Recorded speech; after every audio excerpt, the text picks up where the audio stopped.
Yo, it's a Stupidly Small podcast. Tuesday the 28th of April. I can't hear myself, but I'm assuming we're on. I'm Stuart Farrell. Hi, Stuart Farrell. Hello, that voice. How are you? I'm very well. My name's Lauren. Hey, nice to meet you. Yeah. You look like a published author to me. Now, Lauren, we're back. What? You just had that look about you. You're very... You have that post-book glow. You have a way of being lovely and generous and complimentary that is also readable as being a complete smartass. Well, you've often diagnosed me as having issues. That is your issue. You can't take a compliment. No, I can. I'm actually pretty good at taking compliments. But really? No, and I'm saying you're definitely actually being genuinely a sweetheart. I am so impressed. I come in every day and you put the book right where I sit. I didn't put it there. You left it there yesterday. It just seems to happen to sit here. And, you know, fair Do you enough like too. the stand that I got for it? Yeah. And the spotlight. And the golden orb. I think it works with the velvet cushion it sits on. The works. You know, you do a great job of not being impressed by yourself. That's true, I do, don't I? Yes. Hey, Stu, nice of you to show this morning. I'm terribly sorry.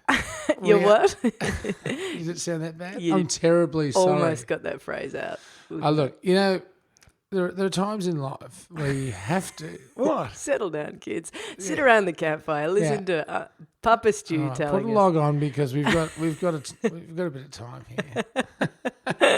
And, you know, there are times in life where you just have to put the brakes on reality. Right. And go, okay, you know what's more important? What?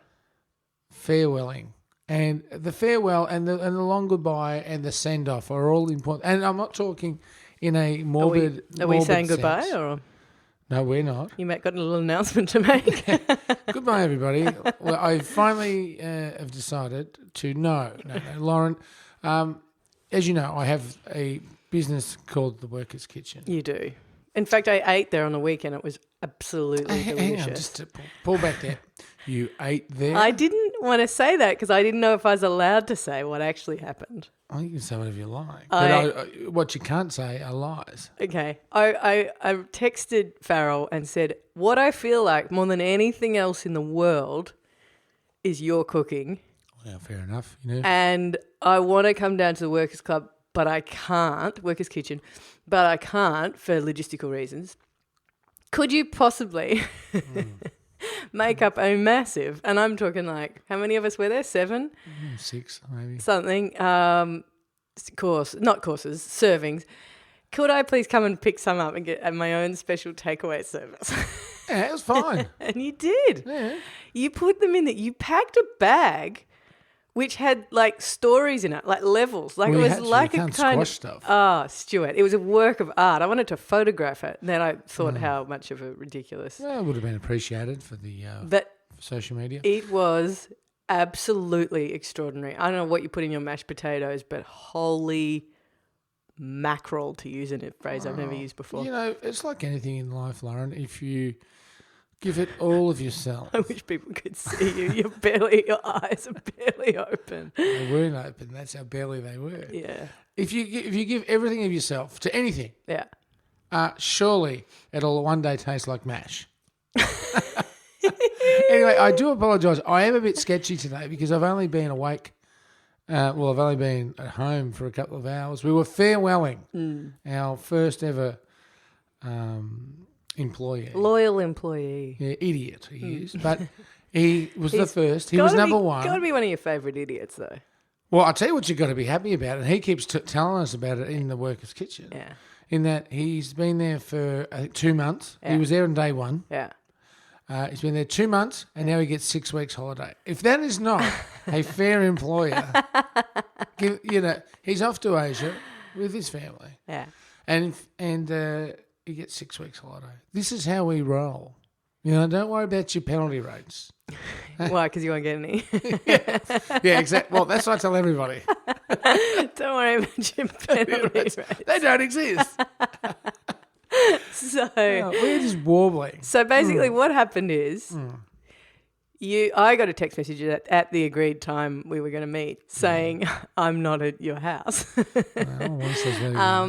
Yeah, I did know. That was a very good heads up. And then you've arrived. You have therefore had it's been his final night and you guys have kicked on after you've closed the kitchen? It'd be un-Australian not to. It would be, wouldn't Yeah. it, Stuart Farrell? Well, the send-off, I would like to be, if I ever got sent off.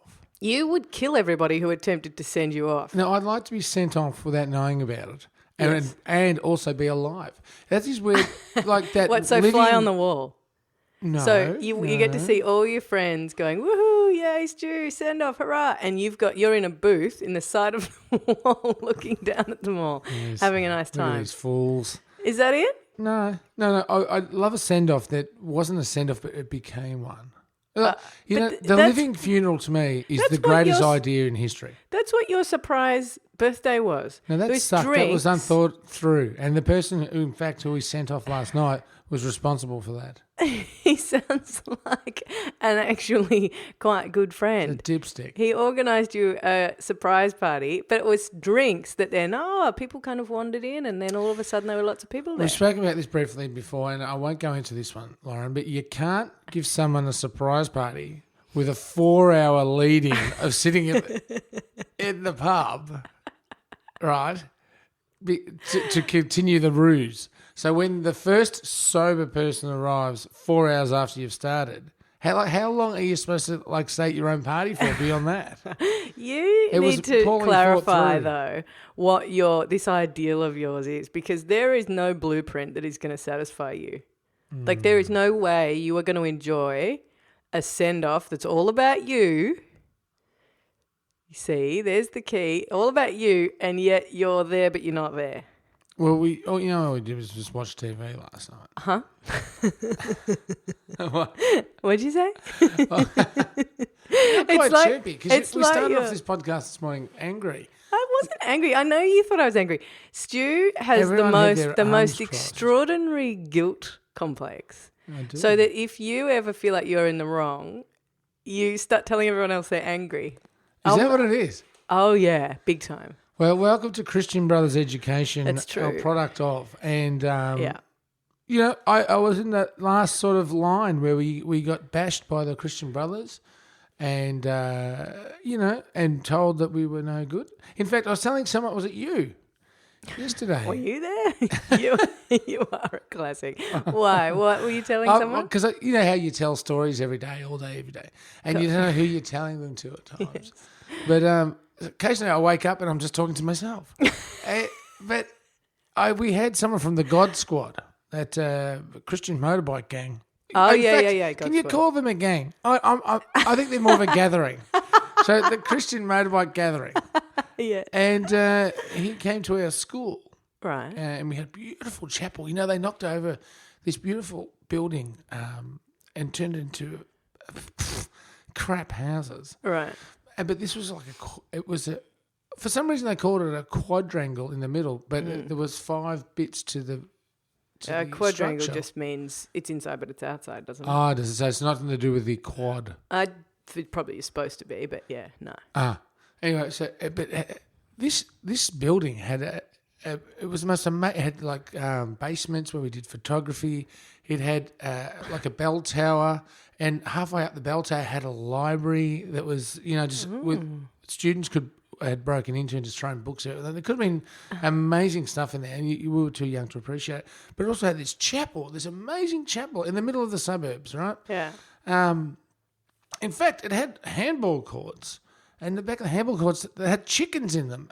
And then it had a swimming pool. Like, this place was just phenomenal. Yeah. Like, once upon a time, it would have been, heaven. Yeah. Christian brothers and just boys all locked together. And anyway, so we had this chapel. Yeah. And a member of the God gathering came down. And he came in to teach us about how bad sex was for you. Right. And how it would pretty much, send you cross-eyed. Right. And nice, healthy lesson. Oh, it was great. Early on. So we were all scared of ourselves for years. Yes. And he played 2 songs. And he played Bruce Springsteen's I'm on Fire and Meatloaf, Meatloaf's Paradise by the Dashboard Light. That's who I was telling Kate, my friend Kate, just recently. Not you. This is lovely rambling. Where's it going? Well, I don't know.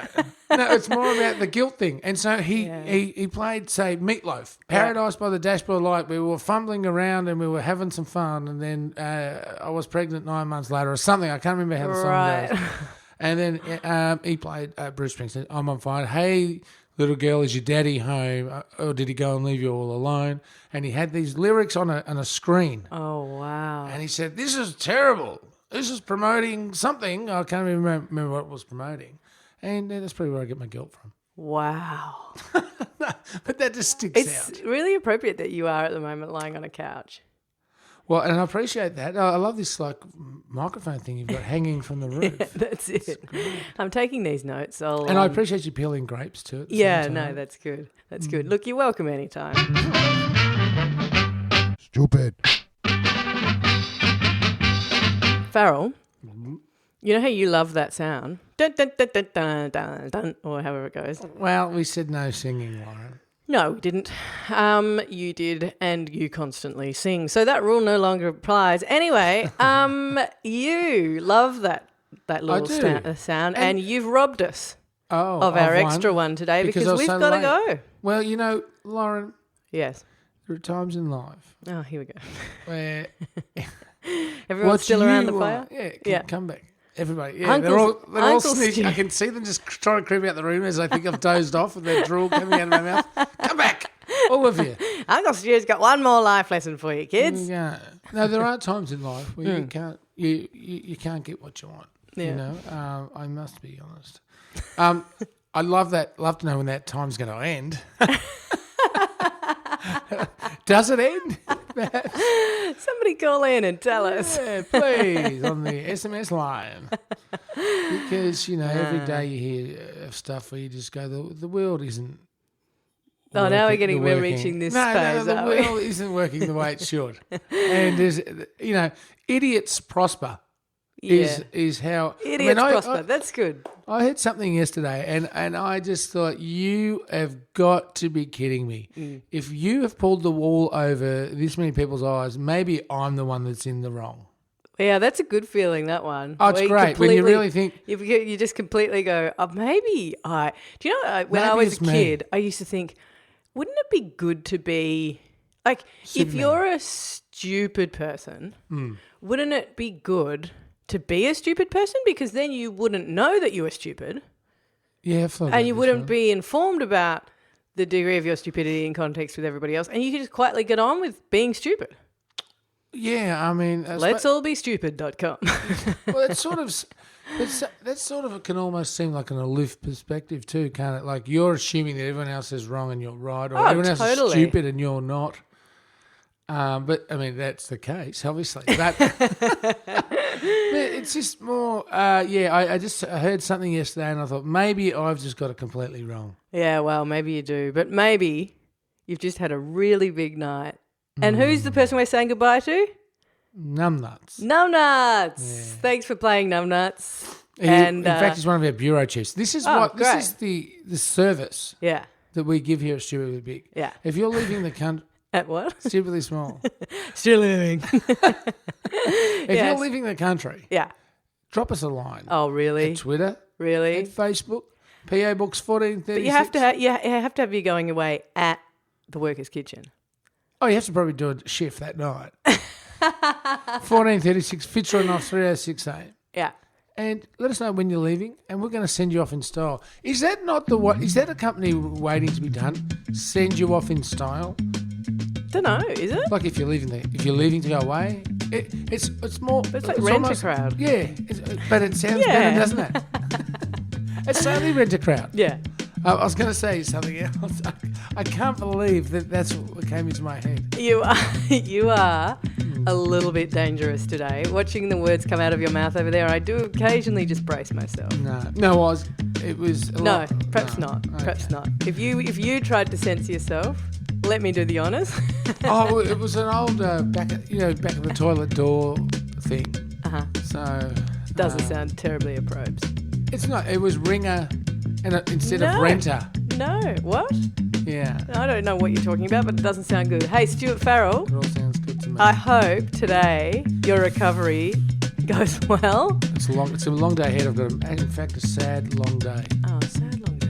Yeah. Well, all the best to our bureau chief, Captain Numbnuts, I do believe he goes by the name of, and to you, Stu Farrell. And to you, Lauren Clark. It's a short one. It's a short one. You know what?